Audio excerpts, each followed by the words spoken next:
हाँ जी साहब जी, ये क्या हो रहा है? जी जी अस्सलाम वालेकुम आड़िया, क्या हाल है? माशाल्लाह जी, ये ऊपर वाले सेटअप के लिए कह लो कि एक होर छोटे उस्ताद भी जड़ा है ना, कह लो कि मेहनत जी ज़्यादा करता है ना, ਇਹਦਾ ਹੱਥ ਸੌਖਾ ਕਰਨ ਵਾਸਤੇ ਮਾਸ਼ਾਅੱਲਾ ਜਿਹੜੀ ਬਣ ਕੇ ਆਈ ਹੈ।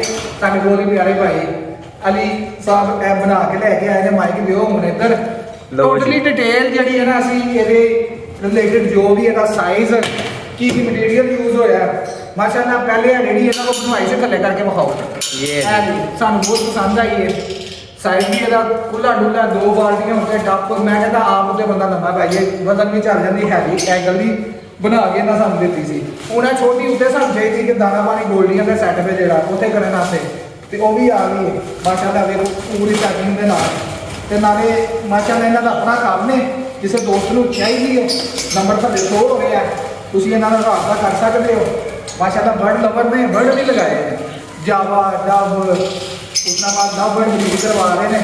बर्ड लवर देखो बर्ड भी जरा है ना निस्बत ना साडा आपस दे जरा ना तलक बने हैं। जी अली भाई दसो हुण की चीज़ां ने की सूरत हाल है।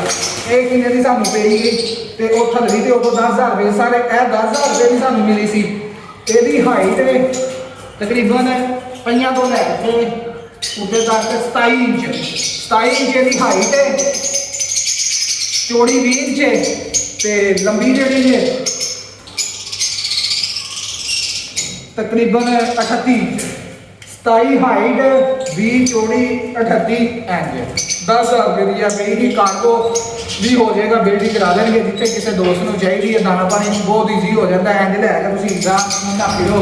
लो जी उत्ते बाल्टियां रखो, एक घागरा पाते रहो, एक घागरा गंदा दाना कड्डो पानी कड्डो, यानी कि बाल्टियां चुक के टप रखने वाला काम मुक जाता है। हूँ उत्ते असी यह बनवाई सी, यदि थोड़ी जी डिटेल दसा मैं टप ला माशा माशाल्लाह।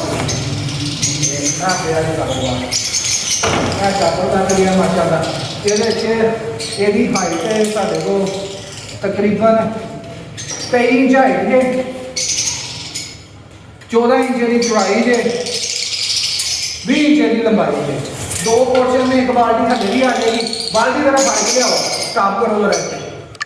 लो जी पानी वाली बाल्टी थले आ गई। बाल्टियां दो भी उत्थे रख सकते हो, गम स्पूना रेड़ भी सकते हो, कोई जरा ना हलाने वाला काम नहीं होना।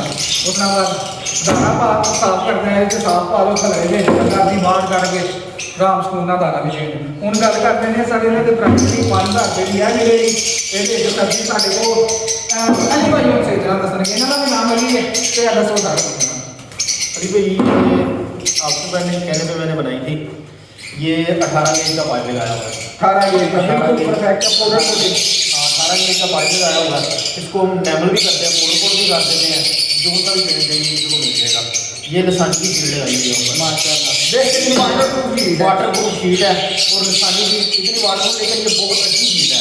निशानी की शीट कोनी की शीट लगी है, बहुत अच्छी शीट है ये। और ये मूवेबल है, जैसे मर्जी जो है ना भी लगेगा और मूवेबल भी। हाँ अच्छे ढंग से ना चाइना के ढंग से अच्छे व्हील आते हैं ना डबल साइड वायरिंग वाले, वो हमने खोलेगा। तो अगर किसी दोस्त को चाहिए तो वीडियो के ऊपर अली भाई का नंबर शो हो रहा है, आप इनसे रब्ता कर सकते हैं। इंशाल्लाह ताला हम अपने चैनल पे, यानी कि मैं एज अ ग्रांटर कि अगर आप ऑनलाइन पेमेंट करवाते भी हैं तो इंशाल्लाह ताला आपको माल भेजेंगे। कोई परेशानी वाला मामला नहीं। वीडियो बनाने का मकसद ही है कि बाज़ दोस्त जो नए होते हैं घबराते हैं कि यार ऑनलाइन पेमेंट कर दी तो बंदा भाग ना जाए, फ्रॉड ना हो जाए। बहुत होते हैं स्कैम, तो अल्हम्दुलिल्लाह कोई ऐसा मसला नहीं होगा। आप हमारे यहाँ पे ऑर्डर दे सकते हैं, घर बैठे आपको कार्गो भी करवा देंगे, आपको इजीली मिल भी जाएगा। अली भाई कितना टाइम अगर कोई देता है आपको ऑर्डर कितने दिनों में बन जाएगी? बड़ी होगी जो सा ना ये एक हफ्ता लग सकता है। हाँ यानी 7-8 दिन 10 दिन का जेन में रखें और इंशाल्लाह ताला खूबसूरत चीज़ आपको मिल जाएगी।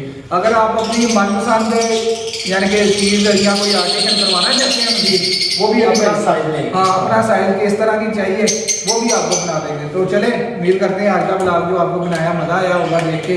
तो मिलते हैं नेक्स्ट ब्लॉग में, तब तक के लिए अल्लाह हाफ़िज़।